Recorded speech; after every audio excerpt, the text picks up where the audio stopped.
하나님의 은혜가 함께 하시기를 축원합니다. 오늘 말씀의 제목은 바꾸는 연기. 바꾸는 거야? 바꾸는 연기. 그렇게 말씀의 제목을 붙였어요. 오늘 말씀은 사실 또 꽤 긴 말씀이죠. 그런데 우리가 번대로요. 오늘 말씀은 두 부분으로 나눌 수가 있죠. 여러분 대체적으로 주석 성경 가시고 계시죠. 두 부분으로 나누면 어디에서 어디까지를 한 부분으로 볼 수가 있을까요? 17절부터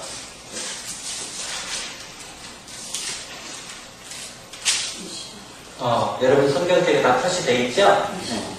22절까지를 한 부분으로 볼 수 있고요. 그 다음에 23절부터 어디까지 또 한 부분으로 볼 수 있을까요? 31절까지 한 부분으로 볼 수가 있죠. 이렇게 좀 하다고 해야 우리가 재밌단 말이에요. 자, 오늘 우리가 성경 본문을 17절부터 31절까지 읽었죠. 이제 두 부분으로 나눌 수가 있는데 17절부터 22절까지 한 부분으로 볼 수 있고 23절부터 어디까지 한 부분으로 볼 수 있어요? 31절까지 한 부분으로 볼 수 있다. 그렇죠? 자, 17절부터 22절까지는 예수님께서 재물, 그러니까 우리가 지금 가지고 있는 우리가 늘 문제로 고민하고 좀 시험 들고 이러죠. 이런 문제 때문에. 이 물질과 신앙과의 관계를 얘기하고 계십니다. 거기에 한 사람이 지금 나오고 있어요. 그런데 마태복음이나 누가복음에도 이와 비슷한 기사가 나오는데 거기에는 한 부자 청년 또는 율법 학사 이렇게 나와 있기도 해요. 그리고 이제 그 부분을 예로 들면서 23절부터 31절까지는 재물, 물질에 대한 것에 대해서 제자들이 어떻게 그것을 처리해야 되느냐, 물질에 대한 예수님 제자도의 가르침이라고 볼 수가 있겠습니다. 먼저 우리가 17절부터 22절 재물과 신앙과의 관계, 물질과 신앙과의 관계가 어떻게 되겠느냐 한번 보시죠. 지금 한 사람이 예수님 앞에 나왔죠. 그래가지고 말씀을 예수님께 드리죠. 예수께서 길에 나가실 때 한 사람이 달려와서 끌어앉아 묻자오되 선한 선생님이여 내가 무엇을 하여야 영생을 얻으리까? 지금 이 분은 영생에 관해서 관심을 가지고 있고 지금 영생을 얻기 위해서 예수님에게 나와서 방법을 묻고 있죠. 그래 이분의 질문의 의도를 보통 두 가지로 보고 있어요. 왜 이분이 이렇게 질문을 했을까에 대한 의도를 하나는 이분은 지금 뭐라고 얘기하죠? 대체적인 답을 갖고 있어요. 이분이. 네. 무슨 답을 갖고 있죠?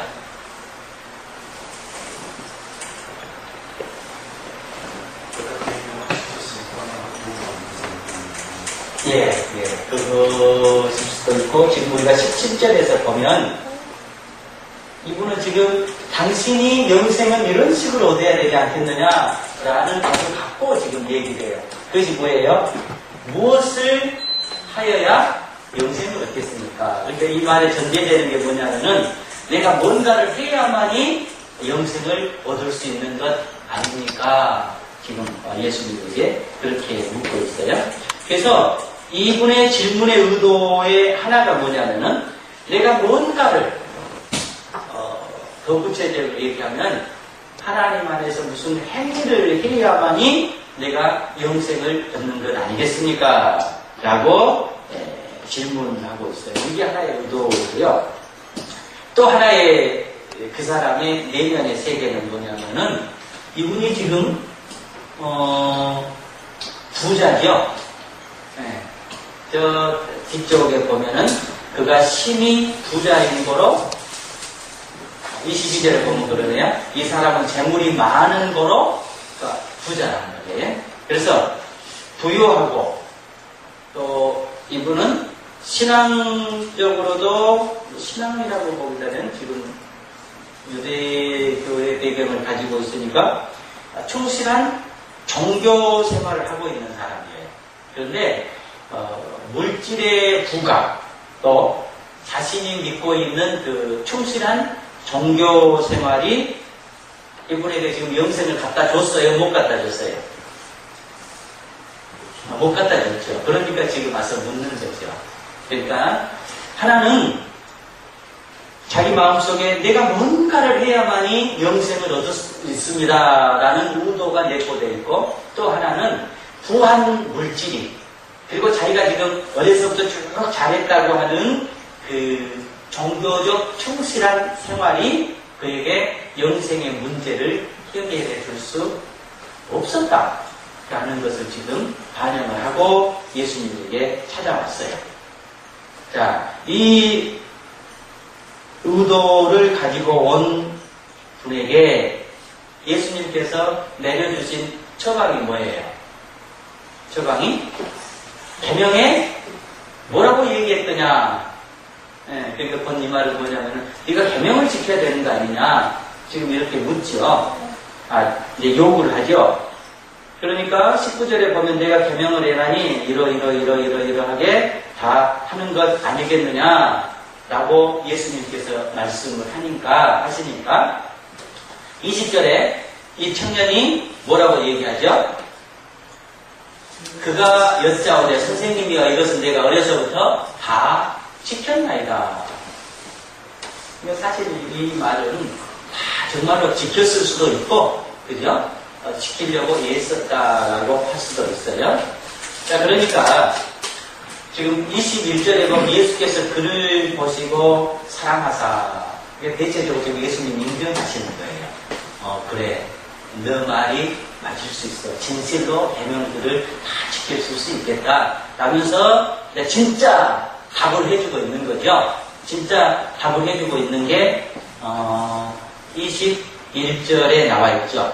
우리 같이 한번 읽어보십시다. 예수께서 그를 보시고 사랑하사 이르시되 내게 아직도 한 가지 부족한 것이 있으니 가서 내게 있는 것을 다 팔아 가난한 자들에게 주라. 그리하면 하늘에서 보화가 내게 있으리라. 그리고 와서 나를 따르라. 지금 예수님의 진짜 하시고 싶은 말씀이 이거예요. 예수님께서 내리워 주신 처방이죠. 이 처방에 이제 부자 청년의 반응을 우리가 한번 보시죠. 부자 청년의 반응이 어떻게 됐어요?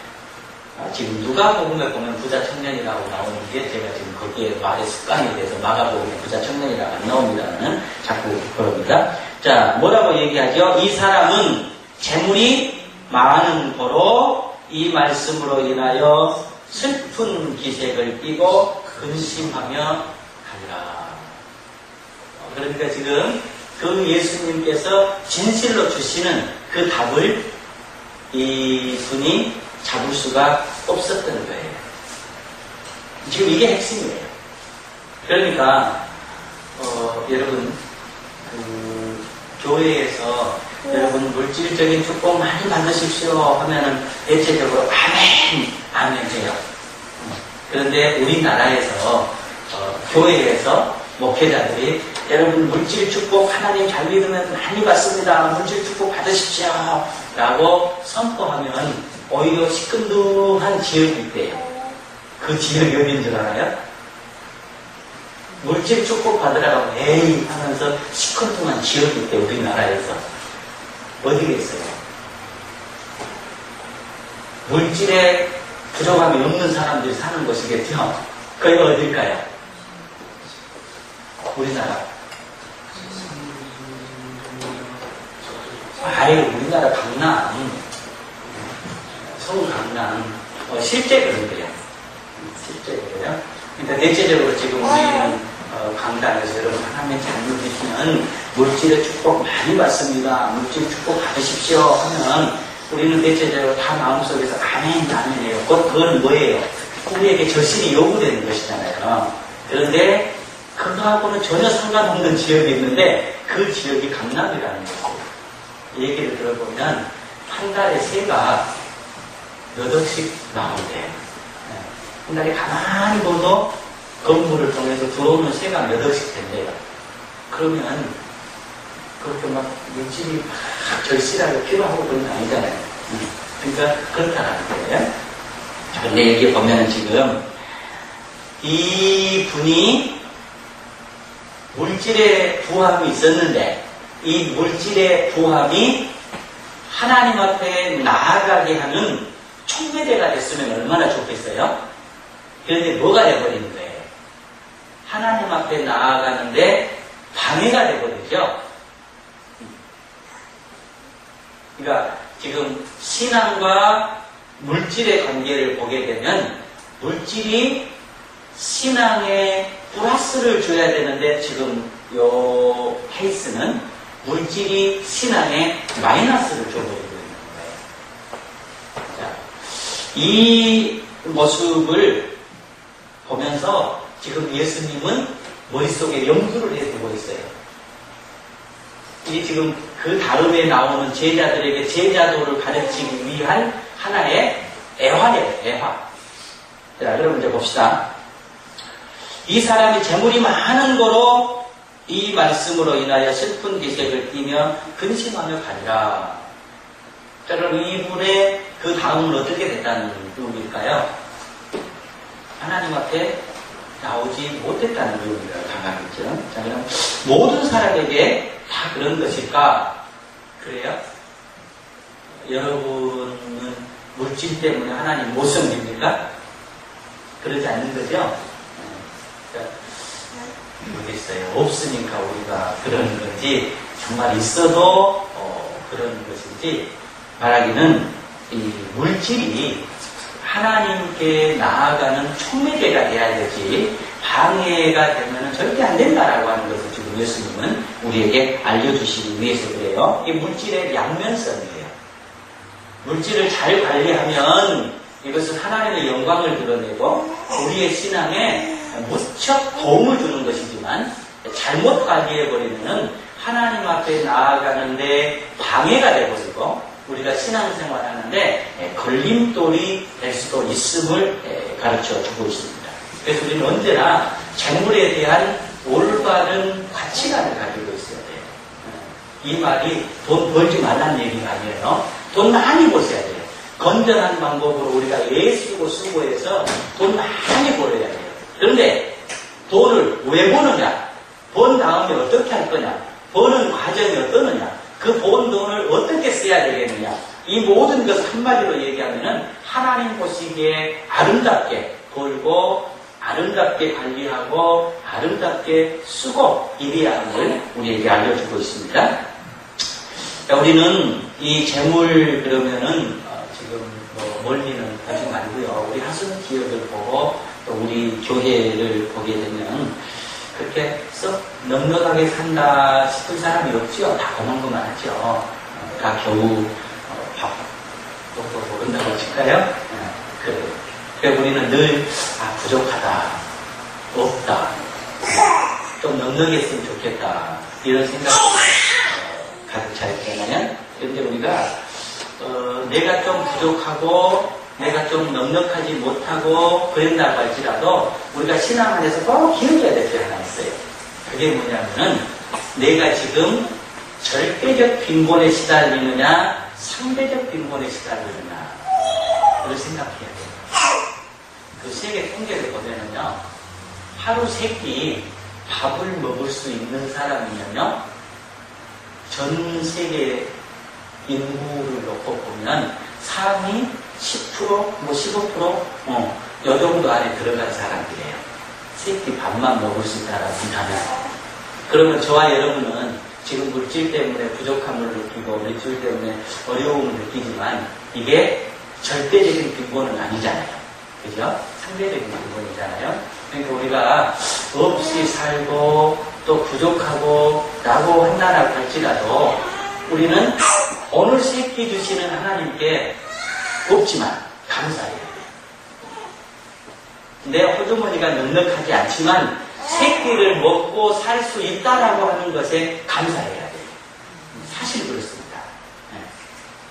우리가 넉넉하지는 않지만 우리 자녀들 그래도 교육시킬 수 있는 여건됨에 감사해야 돼요. 그리고 우리 이렇게 넉넉하지 않지만 차 이렇게 마이카 할 수 있는 것도 감사해야 돼요. 그래서 우리가 늘 그걸 생각해야 됩니다. 내가 지금 없기는 하지만 이 없음이 상대적 빈곤이지 절대적 빈곤이 절대 아니라고 하는 사실을 늘 기억하면서 살아야 돼요. 그래서 일단 오늘 내가 새끼 먹을 수 있고 오늘 내 가족이 함께 하고 싶은 일 하고 내 자녀들 교육시킬 수 있고 이 정도는 전 세계 인구로 봤을 때 몇 프로라고요? 적어도 상위 20%에 들어가는 거네. 15%, 20%. 그러니까 우리는 오늘 여러분과 저는 어찌됐든 간에 하나님 앞에 감사해야 돼요. 오늘 내 주머니가 비어있음에도 불구하고 감사해야 돼요. 우리는 늘 그것을 생각하면서 살아야 됩니다. 그래서 여러분이 물질적인 것 때문에 힘들고 어려울 때, 또 저도 물질적인 것에 힘들고 어려울 때 늘 이것을 기억하고 살아야 하는 그런 귀한 진리를 예수님께서 우리에게 줍니다. 우리는 지금 상대적 빈곤의 고난을 당하니 절대적 빈곤의 고난을 당하는 건 아니다. 정말 뭔가는 없어도 감사할 수가 있어야 된다라고 하는 말씀입니다. 그래서 우리에게 주신 것에 대해서 늘 자족하는 영성을 가지고 살아야 돼요. 우리가 영성 늘 많이 얘기하잖아요. 이 영성이라고 하는 것이 막 특별한 것이 아니에요. 영성을 진짜 공부를 해보면 영성이라고 하는 것이 뭐 밤은 추창하게 하고 이런 게 아니란 말이에요. 그냥 예수님의 마음을 닮아가는 거예요. 예수님께서는 늘 자족해야 되는 삶을 우리에게 가르쳐주고 있습니다. 그래서 여러분이나 저나 오늘 형편이 좀 부족하고 어렵다 할지라도 하나님 안에서 내 있는 부분을 바라보면서 하나님 그래도 저게 이렇게 있음에 감사할 수 있도록 도와주세요. 감사하는 영성을 제게 주세요. 하면서 살아갈 수 있는 우리가 되도록 하십시다. 그래서 우리가 물질의 주인이 되어야지 물질의 노예가 되어버리면 안 되는 거예요. 그래서 우리가 상대적 빈곤에 시달리는데 절대적 빈곤처럼 느껴버리면 이 사람은 누구냐면은 물질의 노예가 된 사람이에요. 그래서 보통 그러잖아요. 이 물질하고 우리 인생하고를 뭘로 비교하냐면은 바다의 물과 뭘로 비교해? 배하고 비교해요. 배하고. 우리가 보십시다. 물질에 우리 사람 저는 물질은 물이에요. 저는 배예요. 이게 무슨 얘기인가 하면 아시잖아요? 배가 제대로 작동하기 위해서는 뭐가 있어야 돼요? 반드시 물이 있어야 되잖아요. 물이 있어야 돼요. 그러니까 사람이 살아가는 데 있어서 뭐 하는 거예요? 물질이 반드시 있어야 된단 말이에요. 물질이 있어야 돼요. 그럼에도 불구하고 이 배가 물 위에 떠 있어야지 이게 안전한 거잖아요. 물이 들어와버리면 어떻게 되는 거예요? 배의 생명은 끝나는 거잖아요. 그러니까 보통 우리 신앙 안에서 사람과 물질과의 얘기를 할 때 가장 아름다운 내화가 가장 이렇게 핵심을 얘기해 주는 내화가 뭐냐면은 물과 배의 관계예요. 배에게는 절대적으로 물이 있어야 돼요. 그래야 갈 수가 있는 거죠. 자, 그럼에도 불구하고 꼭 있어야 될 그 물이 배 속으로 들어가 버리면 어떻게 돼요? 배는 생명이 끝나잖아요. 그러니까 우리가 그러잖아요. 사실 사람도 그러잖아요. 사회생활 하면 우리가 조금 돈이 조금 있어야 사람 구실하죠. 그렇잖아요. 제가 오늘 사담을 합니다. 우리 그 형님, 서울 형님 아들이 지금 전주 우석대학교를 다니고 있어요. 근데 제가 형님한테 은혜를 참 많이 입었어요. 형님이 저를 많이 도와주셨어요. 10여 년 동안. 그렇다고 형님이 뭐 잘 사느냐, 그렇지도 않아요. 형님도 겨우 그냥 예수고 수고해서 밥 정도 먹고 사는데, 제가 아플 때면 수술할 때면 200만 원, 300만 원 주시고, 또 이렇게 집에 와 있으면 약 몇 개 사서 보내주시고, 심지어 산삼까지도 저한테 주셨어요. 저 산삼을 먹어봤어요. 그러니까 형님이 얼마나 고마운지를 몰라요. 그런데 올 3월 달에 우리 그 형님 막내가 이 우석대학교에 이렇게 대학교 1학년 학생으로 왔어요. 그러면은 전주면은 먼 거리가 아니죠. 그러면 형님 아들이면 제게도 아들이잖아요. 그러니까 이미 벌써 한번 갔다 왔어야 돼요. 그런데 여러 가지 형편 때문에 제가 가지를 못했어요. 3월달 이후로. 그러니까 어떻게 전화할 때는 제가 아주 정말 미안해서 제인으로 전화를 하고 있어요. 그런데 오늘 제가 갔다 왔어요. 갔다 와서 점심 밥 한 끼 사줬고, 없는 돈을 봉투에다가 20만원 담아가지고 나한테 주고 왔어요. 주고 오면서 제 마음이 굉장히 뿌듯하기도 하고, 또 한편으로는 좀 여유가 있었으면 한 50만원 좀 주고 왔으면, 아니면 학비하라고 한번, 학비하기는 학비가 한 300, 400 그 정도 되지 않을까요? 딱 한번 대지보면, 그러면 뭐 하는 거예요? 제가 작은 아버지 부시를 하는 거죠. 그런 아쉬움이 있는 거예요. 그러니까 이 돈도 사실은 그래도 좀 있어야 우리가 사람의 체면도 세우고 사람의 또 이렇게 할 수 있는 도리도 하고 그런 거잖아요. 자, 그런데 우리가 그런 것들이 없으니까 사람이 이렇게 어깨가 처지고 또 이렇게 어떨 때는 내가 좀 초라해지기도 하고 이런 상황들이 많이 있잖아요. 근데 어찌됐든 간에 우리가 이 물질이 소중해요.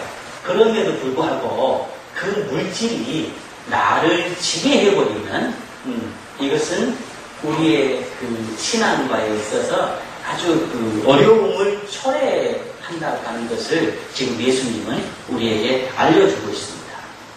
그래서 지금 이 한 사람, 여기에 나오는 이 분은 많은 물질이었어요. 이걸 가지고 하나님 앞에 아름답게 썼고, 그죠? 그리고 또 이렇게 이웃을 위해서 좀 쓸 수 있고, 이러면 얼마나 좋았겠어요. 근데 그러지를 못하는 거예요. 그리고 근심하면서 돌아가요. 이 근심했다고 하는 의미가 뭘까요? 길을 가는데 갈 수 없었다는 의미 아니겠어요? 그러니까 에이 말도 안 되는 소리 하지 마. 그러면서 돌아가는 것이 아니라 그 길을 가야 된다라고 하는 걸 아는 거예요, 이 양반이. 그런데도 불구하고 뭐 때문에? 그 물질에 대한 아까움 때문에. 그러니까 이미 이 분은 지금 배로 치면 물이 어떻게 됐어요? 뱃속에 들어가서 배 역할을 못해버리는 거예요. 그래서 이분이 슬픈 기색을 띠고 돌아갔습니다. 자, 이 분을 딱 놓고 예수님은 지금 이제 영적인 교훈을 제자들에게 가르치고 있는 거예요. 이제 23절로 우리 보십시다. 예수께서 둘러보시고 제자들에게 이르시되 재물이 있는 자는 하나님 나라에 들어가기가 어렵도다. 그게 얼마나 어려워요? 심히 어렵도다. 지금 이 분을 딱 앞에 세워놓고 예수님은 재물에 대한 제자들이 어떠한 자세로 가지고 살아나가야 되겠느냐. 오늘로 치면은 우리 신앙인들이 세상 속에서 재물에 대해서 물질에 대해서 어떤 자세를 가지고 살아가야 나가야 되겠느냐에 대한 주님 물질에 대한 제자 도를 지금 가르치고 계신 부분이 바로 오늘 본문의 해당이 되겠습니다. 자, 여기에 보면 이제 그 가장 논란이 되는 성경 구절이 하나 있어요. 그게 25절입니다. 우리 25절 같이 한번 읽어보시죠. 낙타가 바늘기로 나가는 것이 부자가 하나님 나라에 들어가는 것보다 쉬우니라. 낙타가 바늘기. 바늘기 아시죠? 이 바늘의 기. 그 낙타가 글이 들어가는 것이 오히려 부자가 하나님 나라에 들어가는 것보다 더 쉽다.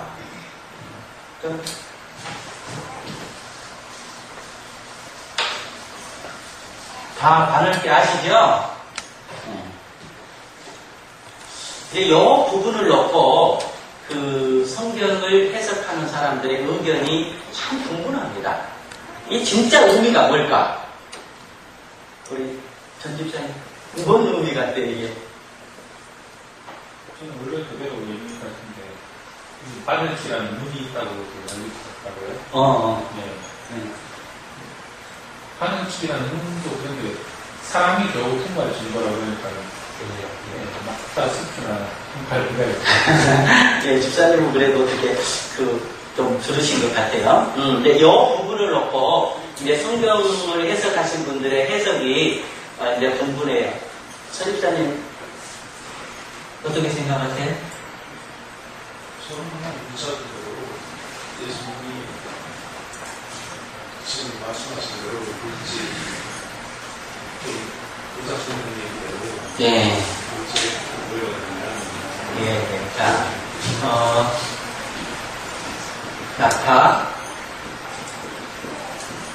이렇게, 자, 여기에, 보통 성경을 해석하신 분들이 세 종류로 놓고 해석을 해요. 세 종류로 놓고 해석하는데, 보통 어떻게 해석하냐면은, 하나는 수사학적 해석을 하신 분이 있고, 하나는 언어 문자적 해석을 하신 분이 있고, 또 하나는 역사적 해석을 하신 분이 있어요. 보통 그 해석을 하신 분들이 이 세 개를 제한을 해요. 제한을 하는데, 수사학적 해석이라고 하는 건 뭐냐면은 예수님께서 강조하시기 위한 강조법이라고 하는 거예요. 그러니까 그 성경에 보면 그런 부분들이 많죠. 우리가 주일 날예배 때 이렇게 말씀을 하지만 하나님께서 그러시잖아요. 내 자손이 하늘의 별과 같이 땅의 머리와 같이. 이게 뭐냐면 수사학적 방법이거든요. 가장법이에요.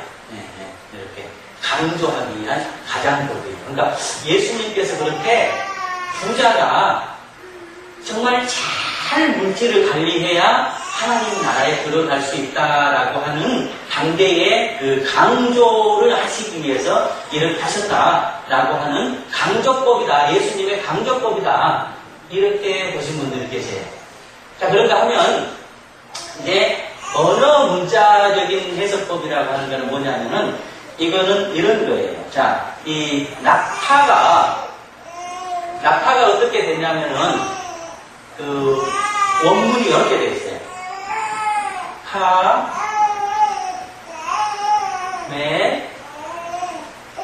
로스. 자, 이렇게 되어 있어요. 낙타가. 그런데 이게 그 성경의 그 대체적인 그 사본의 모든 내용이 이렇게 되어 있어요. 그런데 간혹 가다가 어떤 사본에는 어떻게 되어 있냐면 이렇게 되어 있어요.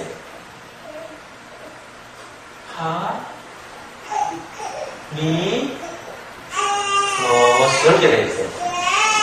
이게 무슨 뜻이냐면은 우리로 치면 로프 밧줄이에요. 밧줄. 자, 여기 보세요. 어디만 하나 틀려요? 이거는 카멜로스 이렇게 읽어요. 요거는 뭐냐면 카밀로스 이렇게 읽어요. 카밀로스. 좀 닦아야 돼요. 카밀로스. 뭔만 하나 틀려요 지금. 요것만 하나 틀리죠. 요거는 에 발음 나고 요거는 그냥 이 발음 나요.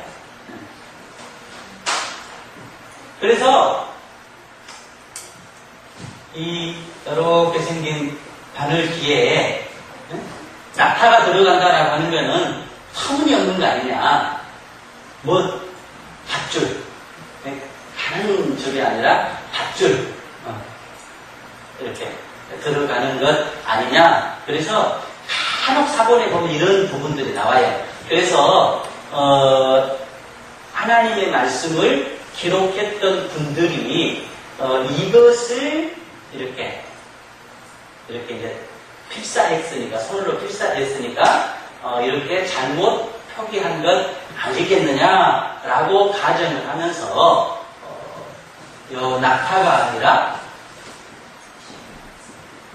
밧줄이 바늘기 속으로 들어가는 것이 부자가 하나님 나라에 들어간 것보다 쉽다라는 표현이었을 거다. 예수님께서 그런 표현을 하셨는데 이거를 잘못 해서 이렇게 쓴 게 아니겠느냐라고 해석하신 분도 계세요. 자, 그런가 하면 역사적 해석법이라고 하는 것은 뭐냐면은 이제 그때 당시에 그 예루살렘 성이 있잖아요. 예루살렘 성이 있으면은 이제 이 성에 큰 문이 있을 거잖아요. 문이 이제 여러분을 식으로 이렇게 칩시다. 성에 우리 사극 같은 데 보면은 큰 문이 있잖아요. 그럼 이 문은 언제 개폐를 하게 되냐면은 일출에 개폐해요. 일출에 개폐해가지고 언제 닫아버리겠어요? 일몰에 닫아버려요. 이 큰 문은, 이게 그러니까 메인 게이트죠. 이 문으로 사람들이 마차도 끌고 가고 짐도 끌고 가고 아침에 문이 열리면 나갔다가 이제 밖에서 일도 하고 일상생활 하다가 밤이 되면 다 안으로 들어오잖아요. 적들이 들어올까봐. 그리고 이 문을 어떻게 딱 닫아버려요. 그러면 그때 당시에도 못 들어온 사람이 있었겠죠. 그 사람들을 위해서 여기다가 조그만하게 개구멍처럼 이렇게 하나를 내놨다 이거예요. 그러면 여기는 어떻게 들어갈 수가 있느냐? 한 사람이 짐을 지고 못 들어간대요. 짐을 내려가지고 짐 먼저 밀어넣고 사람이 들어가든지 사람이 들어가고 짐을 끌어당겨서 넣든지 그러면 낙타가 짐을 싣고 이곳을 통과를 못한대요. 짐을 내려놓고 낙타도 기어가지고 들어가고 짐도 기어가지고 들어가고 그래서 이것의 그 닉네임이 오늘 다른 그 이름이 바늘기였다. 그래서 낙타가 바늘기로 들어가는 것이 곧 그 말이 뭐냐면은 요 문으로 들어가는 것이 부자가 하나님 나라에 들어가기보다 낫다. 그러니까 낙타가 요를 들어가기 위해서는 반드시 짐을 어떻게 해야 되냐면 다 내려놔야 돼요. 자기 짐 몸에서 짐이 이렇게 실려 있는 상태에서는 여기를 못 들어가는 거예요. 낙타마저도 짐을 다 내려놓고 낙타만 들어가고 짐은 따로 들어가고 이렇게 돼야 여기를 들어간 거다. 그래서 예수님께서 하시는 말씀이 요거를 얘기하는 거다라고 해석하신 분도 있어요. 그러면 이제 우리가 하나님의 말씀이 어느 게 진짜일까? 사실은 우리가 이제 알 수가 없는 것이죠. 예수님께 가서 물어봐야 돼요. 그래서 대체적으로 이것은 그렇게 신빙성이 있지 않고요. 학자들도 그래요. 이것은 신빙성이 있지 않고 아마 이런 의미에서 예수님이 말씀하셨을 수도 있고 이런 의미에서 예수님께서 말씀하셨을 수도 있을 거다. 그러니까 부자가 자기의 심령 가운데 물질을 거둔고는 하나님 나라에 들어갈 수가 없다. 물질은 뭐 하라는 거야? 내려놓고 그 소중하게 간직한 그 물질적 자리에 뭘 집어넣어야? 하나님이 그곳에 계셔야 하나님이 그곳에 자정하셔야만이 하나님 나라에 갈 수가 있다. 그러니까 부자가 귀하게 여기는 그 물질이 하나님이 계셔야 될 자리에 가지고는 절대 들어갈 수 없다는 거예요. 그러니까 나타가 이걸 들어가려면 집을 실은 상태는 절대 못 들어간다는 거예요. 다 내려놔야만이 이곳에 들어갈 수가 있다. 그래서 예수님은 그걸 두고 하신 말씀이다.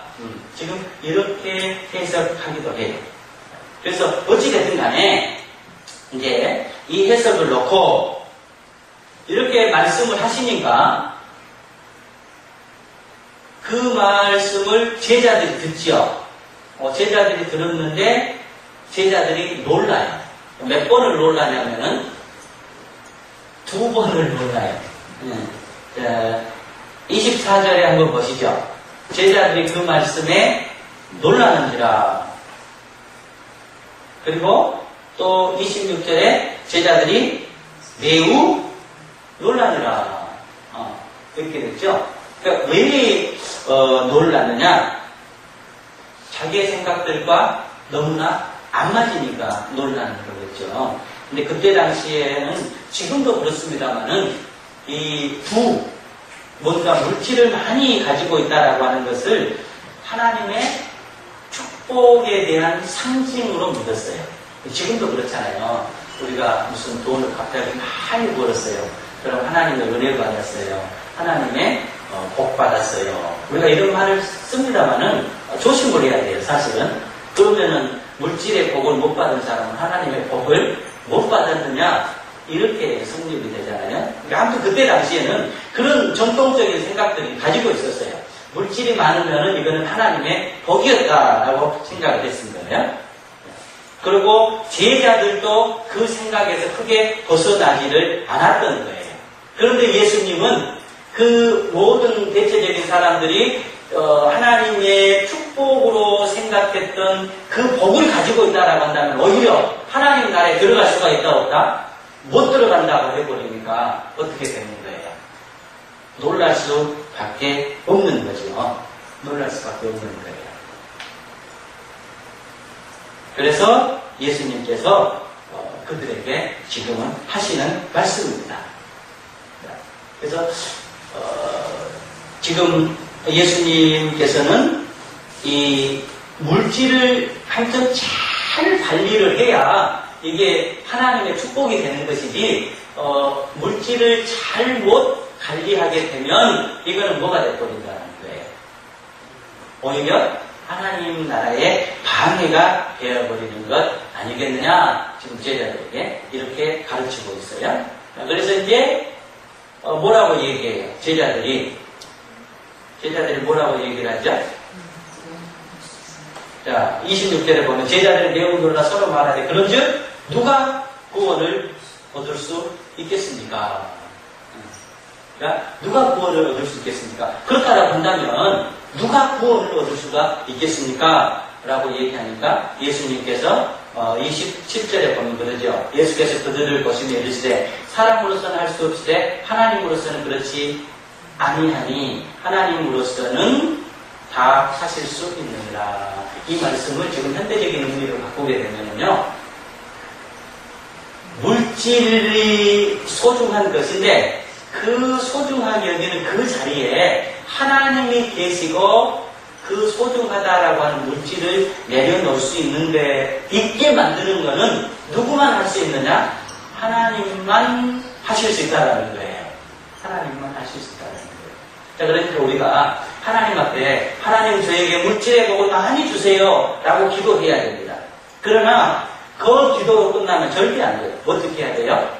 하나님 은혜로 제가 물질을 많이 벌게 이 물질마저도 하나님의 뜻대로 관리하고 하나님의 뜻대로 사용할 수 있도록 제가 하나님 자리를 하나님의 자리에 두고, 그죠? 물질을 물질의 자리에 둘 수 있는 은혜까지도 제게 주십시오. 끝까지 기도해야 돼요. 네, 물질만 달라고 기도하면은 곧 그 말은 오늘 본문에 얘기하면은 하나님 저 천국 안 갈래요 라고 비슷한 얘기예요. 그렇잖아요. 네. 그래서 우리가 늘 물질에 대한 올바른 관을 가져야 돼요. 그러니까 물질은 딱 중간 상태예요. 신앙적으로 보면 이게 좋지도 아니하고 나쁘지도 아니에요. 예. 부자가 좋지도 아니하고 나쁘지도 아니에요. 신앙적으로 보면. 다만 이게 잘 쓰면 좋아지는 것이고 잘못 쓰면 뭐가 되는 거예요? 영적으로 보면 오히려 하나님과 멀어지게 되버리는 겁니다. 그래서 오늘 본문에 입각해서 말하기는 저와 여러분들이 어찌됐든 간에 이 땅을 살아나가면서 물질을 좀 많이 보이고 많이 여러분들이 소유하실 수 있으면 좋겠어요. 왜? 그걸 가지고 존귀하게, 그걸 가지고 하나님 영광을 위해서 쓰시게. 그래서 오늘 결론은 뭐냐면은 신앙이란 무엇이냐? 바꾸는 용기입니다. 바꾸는 용기예요. 21절로 우리 같이 돌아가 보십시다.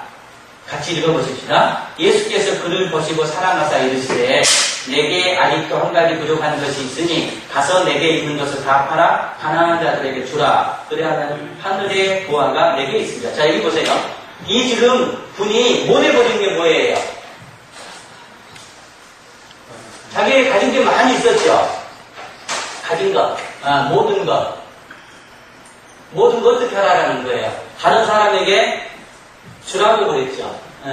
자, 서비 또는 허비하라 이렇게 됐죠. 자, 그러면 모든 거 다 줘버리면 자기는 뭐 하는 거예요? 없는 거죠. 그냥 제로 상태예요. 그런데 오늘 본문 말씀을 가만히 읽어보면 제로 상태가 아니에요. 그걸 주게 되면 뭘 얻을 수가 있는 거예요? 하늘의 보화를 얻을 수가 있는 것이죠. 그러니까 그렇게 주게 나면 자기가 얻는 것은 뭐냐면은 얻는 것은 하늘 보화예요. 그런데 지금 그러니까 예수님께서는 이것을 내려놓고 뭐 하라는 거예요? 이것을 소유하라는 얘기죠. 그러니까 바꾸라는 얘기예요. 네. 이것과 이것을 바꾸라는 얘기예요. 그런데 이 지금 본문의 이 분은 했어요, 못했어요? 했어요, 못했어요? 못했죠. 네. 그러니까 신앙이라고 하는 게 뭐냐? 하나님을 위해서 하나님이 아닌 것을 내려놓고 하나님으로 바꿀 수 있는 것, 이것이 용기라고 하는 거예요. 이런 용기가 뭐냐면은 신앙이라고 하는 거예요. 우리가 신앙 안에서 내가 자존심까지도 내려놓습니다 이런 얘기를 하잖아요. 자존심이라고 하는 게 사실 얼마나 중요한 거예요. 그러나 자존심을 내려놓으면 내가 뭘 얻을 수 있는 거예요? 하나님의 은혜를 얻을 수 있는 거예요. 하나님의 영광을 얻을 수 있는 거예요. 그러니까 하나님의 영광을 위해서 내 자존심을 내려놓는 것, 이게 바꾸는 거예요. 바꿀 수 있는 용기가 뭐냐? 바로 신앙이라고 하는 거예요. 내가 이제까지 살아오면서 내 가치관이 있어요. 내 지식이 있어요. 내 상식이 있어요. 내 인생관이 있어요. 그런데 하나님의 말씀을 받아들이려고 하면은 이게 안 맞는 거예요. 그때 대체적인 사람들은 뭐예요? 뭘 지켜요? 내 걸 지키잖아요. 내 걸 지켜요.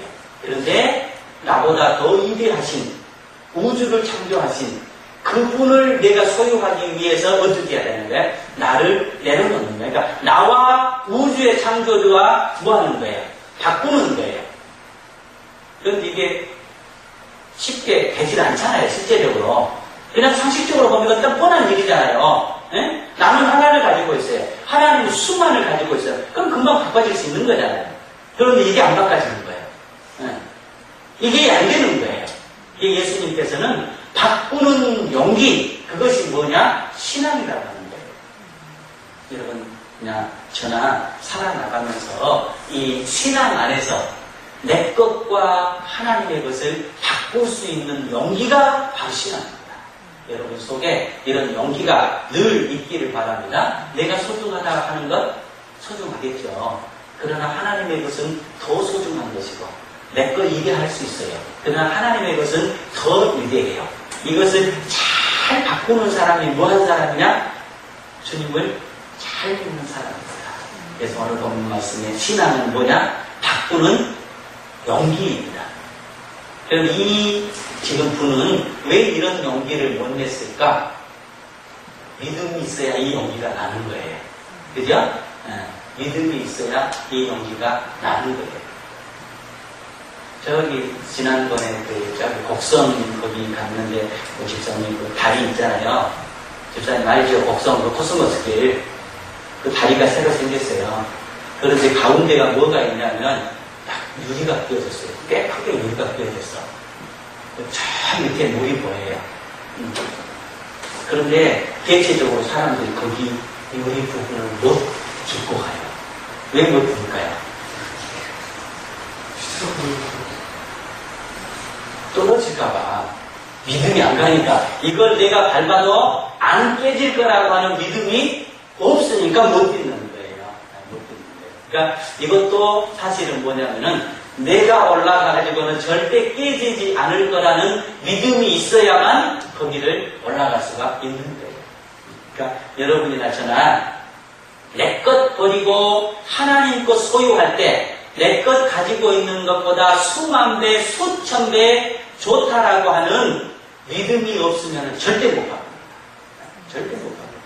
그래서 용기라고, 믿음이라고 하는 것은 내 것과 하나님 것을 바꿀 수 있는 용기가 바로 믿음입니다. 여러분의 삶에 있어서 여러분은 어느 부분을 또 여러분은 어느 것을 하나님과 바꿔야만 되겠습니까?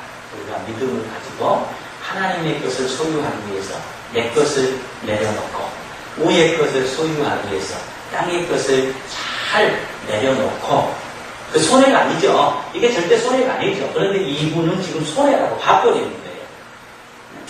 그래서 우리가 늘 하나님의 것을 소유하고 내 것을 내려놓을 때 이것은 절대 손해가 아니라고 하는 것을 예수님은 우리에게 가르쳐주고 있습니다. 우리 모두가 주님 안에서 날마다 내 것 내려놓고 하나님 것 붙잡고 내 것 소중하게 여기지 말고 하나님의 것 소중하게 여길 때 내 삶이 더 아름답고 더 귀하고 더 하나님께 영광 돌린 삶이라고 하는 것을 기억하면서 살아가십시다.